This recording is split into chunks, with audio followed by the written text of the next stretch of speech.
再度来到屏东东港华侨市场，靠海吃海，闻到这来自海上的鱼体味，整个人都神清气爽了起来。东港华侨市场摊位爆多，大部分卖新鲜鱼货，也有卖现场吃喝。想要吃个带有质感和喜感的冻饭，首席黑鲔鱼生食行家是不错的选择。座位375号。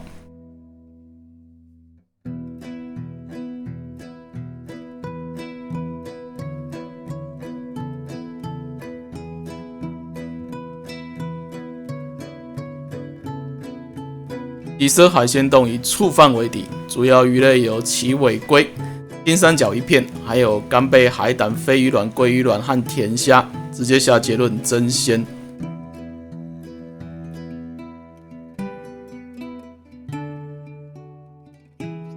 金三角这个地方，除了毒枭贩毒以外，还是鲔鱼部位中的兵家必争之地。先来说说老饕对鲔鱼最着迷的部位——上腹。这个部位很好认，现在拿起你的右手手掌，拍一下距离肚脐上方五指宽的地方，声音是不是铿锵有力，充满油脂？是的，如果你是鲔鱼，也会是一条优质的鲔鱼。所以鲔鱼上腹也是充满油花的地方，这部位的模样长得有一点像和牛。如果还有一个部位可以赢过上腹，那就是鲔鱼的金三角。这个部位就是上腹到鱼头鳃之间的鱼肉，更是油脂均匀丰富。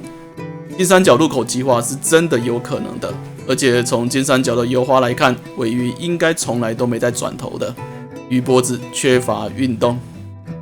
如果不是爱生食的人，可以选松叶蟹、心肝冻。除了松叶蟹，还有心鳗和干贝。鳗鱼这种东西常常又黏黏的，带有胶质。如果你翻开康健杂志，你会发现鳗鱼根本仙丹，从眼睛到骨骼全部可以照顾到。鳗鱼中，我们最常吃到的是日本鳗和新鳗。鳗鱼出现过的历史就在春秋时期的吴越战争里。说吴越可能比较没有感觉，说吴王夫差、越王勾践可能就比较有印象。这两国的战争可以说是你死我活的轰轰烈烈。起初吴国超强，越王勾践还出现卧薪尝胆这样的成语。吴越两国对战，有一次发生可能是战争史上最荒谬的战术。两国战争中阵列排开，越国不知道哪里想出来的妙招，第一排的战士忽然拿起剑来自尽，一个一个尸体自动倒下。吴国的士兵没演练到这一块，看了都吓傻，因此被越国士兵趁虚而入。又有一次，吴国攻进越国，来到越国的夫差，常年的战争根本没有食物，正肚子饿的前胸贴后背。夫差的厨子聪明的想出一个方法，把海鳗用酒和盐给腌制了，晒成鳗鱼干。吴国位于现在的江苏，在宫里的夫差吃到的鱼都是最新鲜的，忽然吃到这种被太阳浓缩过的鱼料理，赞不绝口。鱼干本来就是美味，台南人最懂，不过就没看过鳗鱼干了。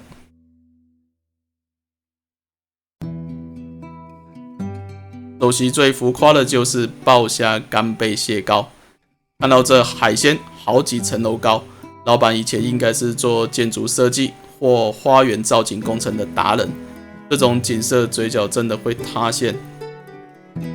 冻饭里出现两种虾，分别是甜虾和牡丹虾仁，是很类似的虾种，尤其甜虾常常在背部划上一刀，被做成握寿司，而牡丹虾通常体型较大，不过首席用的是满满的小牡丹虾仁，中间很奢侈的使用海胆和飞鱼卵当成浆糊，把这高楼粘起来。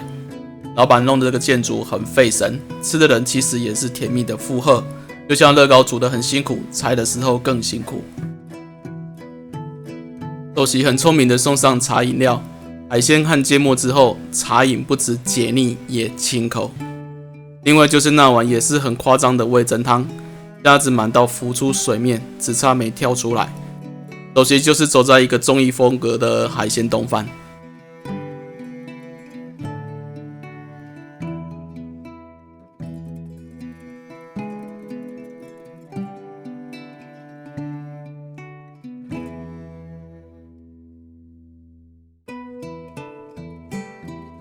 华侨市场里满满的海鲜不意外，最意外的就是这个双高论，而且里面不是包着虾子，这是一个完整的小点心。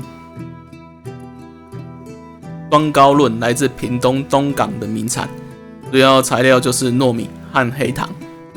双高论的由来是疼爱妹妹的2个哥哥在讨论妹妹出嫁那天，准备一种让亲朋好友大开眼界的糕点，所以就有台语双高论，这甜点就是双高论。双高论的另外一说，双高就是上下各一层，中间夹各种馅料，而论是一种口感，是脆的相反词。